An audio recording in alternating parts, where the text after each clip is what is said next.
Baba is directing us to serve the world with our royal behavior and also inculcate a divine intellect. And Baba says that you must keep up the regard of mothers. So Baba has upheld the regard of mothers and sisters in the yajna, and Baba says it should be held like that. Now, first we'll talk about cultivating a divine intellect. And you see that the intellect is responsible for our choices. Yes, what is? So we make choices which may be conscious or unconscious, but we are making choices at every step. Choices of thoughts, feelings, attitude, and actions. So in every second, maybe consciously, maybe unconsciously, but we are creating a choice about what to think, the attitude to have, or the feelings to create, or the action to perform. So we are making these choices every second. And that choice is an aspect of the intellect. Or, when it comes to act, the words we speak, they are also an expression of the choice we have taken. Now you see, Baba gives an example today that in bhakti, people sing, I'm lustful and I'm a cheat. Yes, so मैं कामी हूँ, कपटी हूँ. So they say this for themselves. So think about, how you're using the words that pull you down, or the words which, you don't want to be an embodiment of, but you're using them for yourself in bhakti. So Baba says that is a devilish intellect. So, you don't understand that the words you're speaking for yourself are not true and they are not the right choice that you make for yourself. And I will tell you one situation. There was this one brother, and he was telling me that his family members and other people also, he said that I don't know the reason, but they keep telling me bad words. So, like, very, very, he said that they keep using adjectives for me which are not good. But he said, I have dealt with it. So I said, how did you deal with it? So he said, early in the morning, I say those same words to myself in front of everybody. So now they keep quiet. So let's say they were telling every day that you are an idiot. So every day when they are sitting, I tell myself I'm an idiot, and I start the day like that. So I said, so does that solve the problem? So he said, yes, they don't say it anymore. So I said, but that's not the problem. The problem is not solved. If you say the same thing to yourself, then whatever they were trying to do to you, you've already done it to yourself. So that's not how you solve the problem. So he said, then what do you do when somebody is always, taunting you or using language for you which is both foul and not true? So I said, then you safeguard yourself against it by, knowing that you have a choice about what to take in and what to reject. And just have that compassion that the person in front of you, that soul, doesn't have that kind of capacity of the intellect to choose wisely. So they are speaking whatever they can, but you have the capacity to discern and decide what to accept and what not to accept. So you use that capacity. So he said, but that's very difficult. So I said, yes, doing anything good is difficult, creating a fortune is difficult, and whatever you are doing is called self-sabotage, and that's not difficult because, in Kali Yuga, in Ravan Rajya, if you want to harm somebody or harm yourself, that's the easiest, because Maya doesn't have any resistance when you do that. But when you try to do better, then Maya will have all the resistance. So you see that Baba says that we are making choices, and the most important thing is, you see, Baba says that our thoughts create our universe. So, Sankalp se Srishti, right? So, whatever we are thinking is creating my world. Now, if you look at, and it's not about the world, but at least my world. So, my world, which comprises of my inner world and my outer world, whether it is, body, mind, wealth, relationships, or it is, the internal, just the mind aspect of it. All of that is a creation of my thoughts. And if you ask anybody, what is the cause of trouble for, what is it that is troubling them? It is their world. So, everybody has a problem with the world that they live in. So, it's not the world per se as a whole, but their body, their mind, their wealth, their relationships. And Gyan says that that is my creation. I am creating my thoughts, I am creating my feelings, I am creating my attitudes, I am choosing my actions, and the whatever choices I am making is actually creating my world. So just think about what is the quality of my intellect that I am choosing to create that world which is troubling me. So you see, I am the reason for my own world being sorrowful.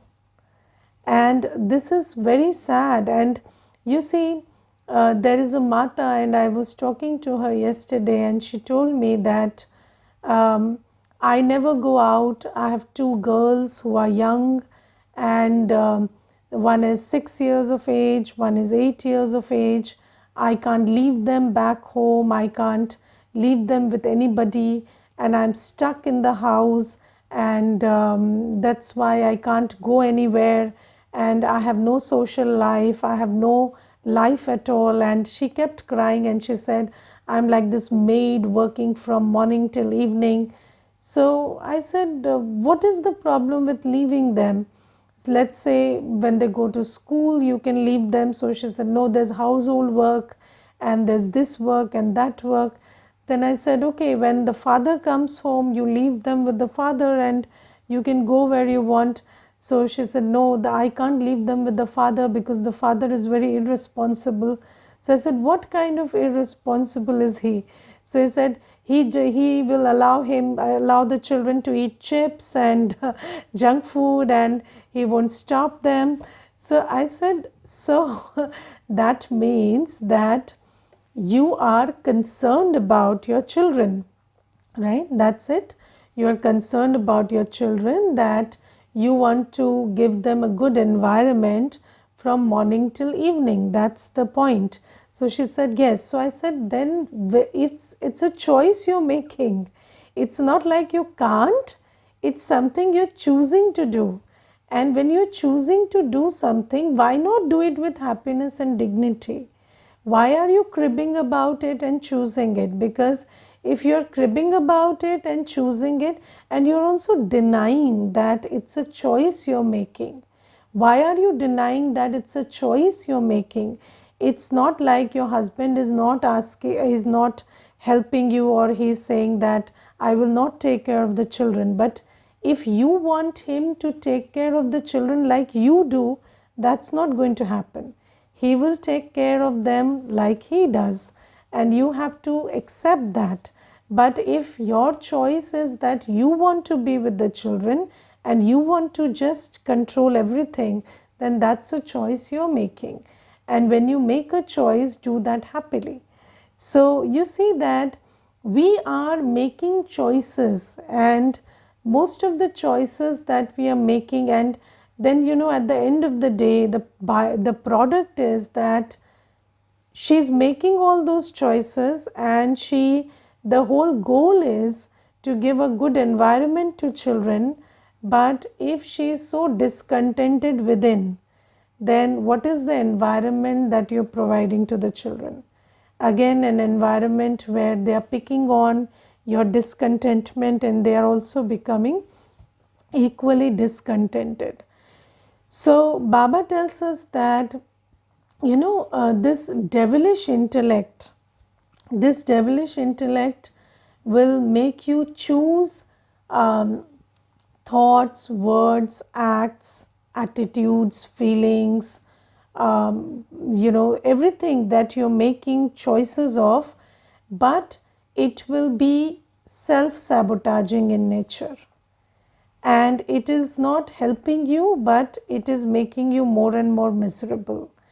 And that choice, when you're making, that intellect will also tell you that you are not a master of the creation that you create. The devilish intellect tells you that you have to think like this, or your circumstances are like this, or religion says that it should be like this, so you're thinking like this.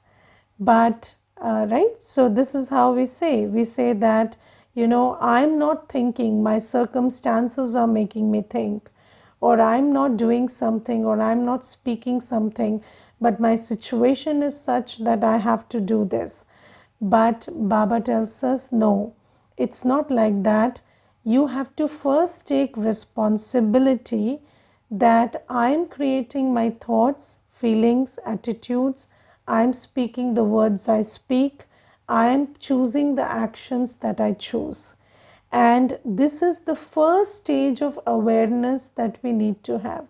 And taking that personal responsibility that my thoughts, my feelings, my attitudes, my actions are my creation. And when you take that responsibility that this is my creation, then ask yourself, is my creation in accordance with my goal? So, you say that you want peace and happiness, then are you creating the thoughts and feelings that will lead to peace and happiness, come what may? And Baba has given us the knowledge and the realization that nobody can stop you from creating thoughts and feelings of happiness and peace if you choose to. Yes, but if you're chained by the shackles of, lust, anger, ego, attachment, greed, then you don't choose those feelings and you say that I'm not in the place or the power or the position to choose them. But it's not like that. It's that you are under the influence of vices, so you don't make those choices, right? So let's say, let's say some people say that, my husband is never happy with me, or my wife is never happy with me, or my family is never happy with me. But okay, they are not happy with you, but what stops you from being happy? It's not that they not being happy with you stops you from being happy. Your belief system of attachment, which says that I am not allowed to be happy until they are happy with me, that is stopping you. So you don't have to blame that they are not happy, that's why you're not happy. you have to understand that it's your belief system and your attachment that is pulling you down. So give up that and choose happiness, choose to think happy thoughts, choose to create happy feelings.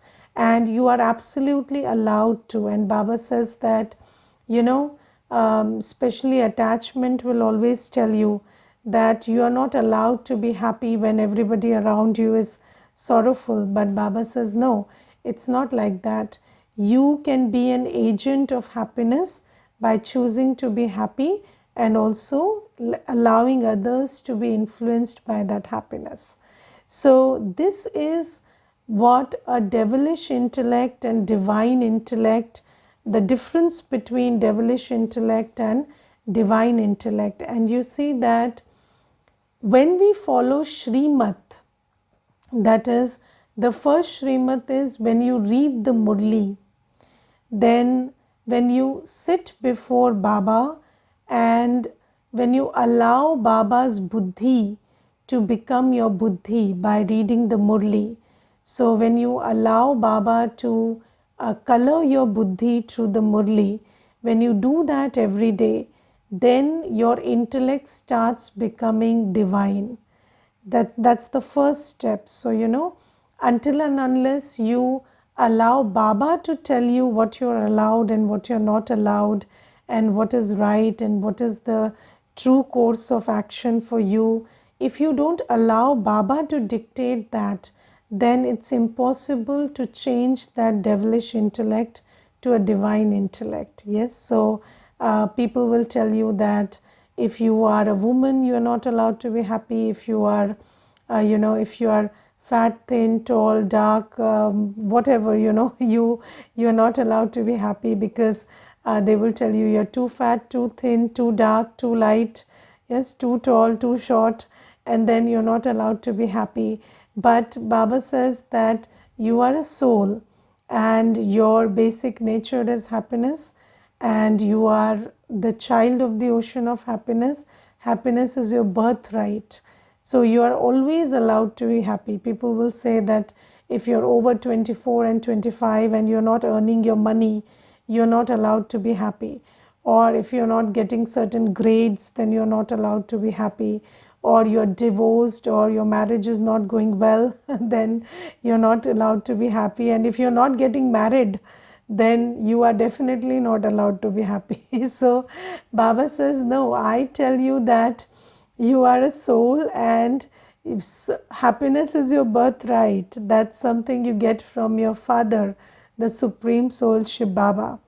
So you are always allowed to be happy, to be peaceful, to be blissful, loveful, joyful, and powerful. And you are always allowed to feel worthy. And Baba says that this is the divine intellect that I give you. And the first thing that is important for creating a divine intellect is listening to the Murli and listening to what Baba has to say about everything. Because on the dictates of Ravan, on the dictates of lust, anger, ego, attachment, greed, we have conditioned ourselves into many debilitating belief systems. Yes, and Ravan will tell you you've had a loss or somebody insulted you, then it is, of course, it's necessary and mandatory to give up your peace and happiness. But just ask yourself, somebody said that what they had to say, somebody did what they had to do, and you had no control over it, then why do you need to lose your happiness over it? And even if you do that, does that whatever you call insult or loss reverse itself? Does that change?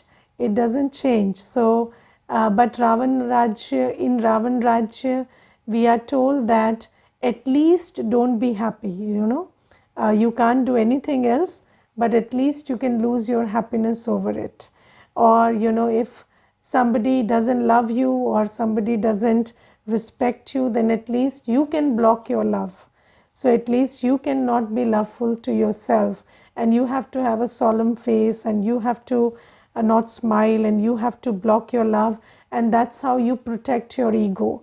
But the thing is, they have an image of you which doesn't change whether you smile or laugh or cry. So why are you blocking your love and your smile for that? So Baba says that these are the things that we need to understand. And then this is about just uplifting ourselves from the negative. But there is another big aspect to Baba's teachings, which is Baba sees us as capable of creating a pure, peaceful, loveful, powerful world. And Baba says that if you have very good yoga with me, and if you just stay in my company, in my remembrance, and draw love, purity, power, peace from me, then you can become an instrument for creating that new world. And this is the power that Baba makes us realize that we have, which we didn't realize earlier. And Baba says you have the power to shield yourself, immunize yourself, protect yourself from all the negative in the world.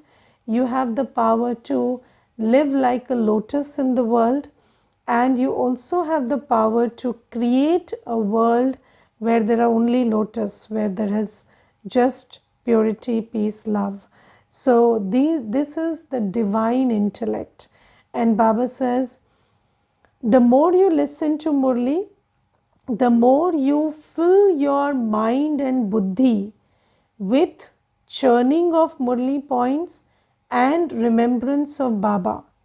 And the more you choose to think, speak, act according to my directions, yes, when you start doing that, then Baba says that you will be able to reverse this devilish intellect into a divine intellect. And Baba says, take baby steps. So, yes, day before yesterday, Baba said in the Murli that somebody, when they try to pick a fight with you, what do? They insult you. Yes, and then what do you have to do? You have to tell yourself that I don't have to react to it. Yes, and how do you do that?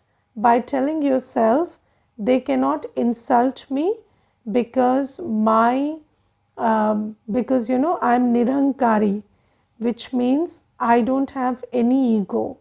Yes, it's not me that they can insult because I belong to Baba. So whether somebody gives you praise or somebody gives you insult, you give it to Baba because you are Baba's child. Just like you see, when you are little, do you fight your battles? You don't fight your battles. You go and report to the parent and the parent fights your battles. Similarly, when we come and become Baba's child, then whatever happens, somebody gives you praise, you tell it to Baba. Somebody gives you defamation or insult, you give it to Baba, that Baba, this was given. And you don't have to think that, I was insulted because I have nothing. I have given everything to Baba.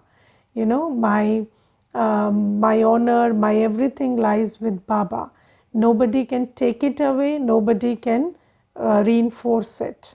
So when you take that power away from this old world and just give that power to Baba, that Baba, only you have the power to make me feel better, or you have the power to make me feel bad about something if I do something wrong, and nobody else has the power to do that.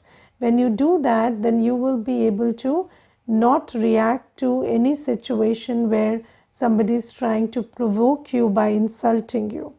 And do you know that you never repent being provoked, you always repent having reacted. Yes, if you look at the history that you have had, if somebody provoked you and you reacted, then later on you always repent the reaction, not the fact that they provoked you. Then later you realize that, they provoked me and I got provoked. Yes, so and you lose your self honor, you lose your good karma in that situation where you get provoked. So Baba says that, so I'm just reminding you of the Shrimad that Baba gives. And Baba says that if you read the Murli, churn on the Murli, remember me, and do everything according to the Shrimad I give, then your intellect starts changing into a divine intellect. And it doesn't happen all at once, so you will be able to remember some points of the Murli, forget many. You will be able to remember Baba little and not most of the time. But Baba says little is also good enough.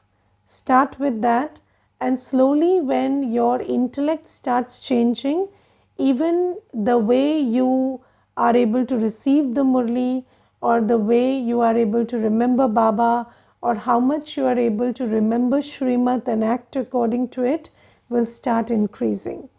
And then the most important subject, which is Seva, that happens when you have a divine intellect, because you see that devilish intellect is a very selfish intellect. And in this world, people think that they are, when you only receive, then you are fortunate. Yes, you're receiving love, receiving care, receiving money, receiving physical support. Then people think that, we are very fortunate. And if you are a giver, then people think that, it's your misfortune that you have to give. So in the devilish world, in a devilish intellect, selfishness is something which is, covering the intellect or dominating the intellect in a very big way. And even when we come to Gyan, there are many children who think, many children what? Everybody, when we come to Gyan, we think that, we just have to take from Baba and not do anything for Baba. And we don't want to do any seva. And, there are many children, and when they are given an opportunity for seva, they would just point blank write, we have other commitments, or, I'm not in a position to do any seva, and I don't have resources. These are the things that people write and send when the question of seva comes. So you see that there is a lot of selfishness about, this devilish intellect. But Baba says when your intellect starts becoming divine, you understand that giving is receiving. You understand that receiving is not receiving, hoarding is not receiving, giving is receiving, and this sits in your intellect only when it changes into divine intellect. And then you make these choices where you start serving with your body, mind, and wealth. And you don't create thoughts, feelings, attitude, actions just for your selfish interest, but you have this larger goal of serving humanity. And you start making choices about your body, mind, wealth, your feelings, attitude, thoughts, actions based on this giver consciousness. And this is an aspect of the divine intellect. And only when you give, you receive. That's the law, yes. And if you think that, and until that happens, until that devilish intellect starts becoming divine, you maybe, you make many efforts to receive or be happy, but those efforts will not give very good results, because the law says in giving only you receive. Yes, so Baba says that this is the difference between devilish intellect and divine intellect. And so you must gauge for yourself what is the quality of the intellect right now, and what are the, and especially, what do you, what is the language in which you talk to yourself? Do you talk to yourself in an uplifting way, in an encouraging way, or do you talk to yourself in a deprecating and demeaning way?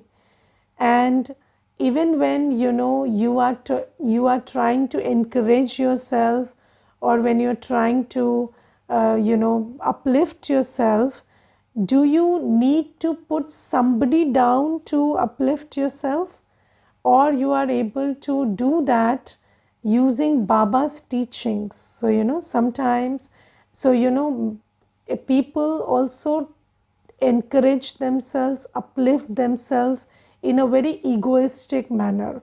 And how do they do that? They say, the world is so bad that I'm really good, I'm still good. So look at that person is so bad, so mean, but I'm not like that, I'm still better. But that's not the way you uplift yourself. If in uplifting yourself you require to demean somebody, even in your mind, if you can't uplift yourself without demeaning somebody, then that means your intellect is not working in your favor.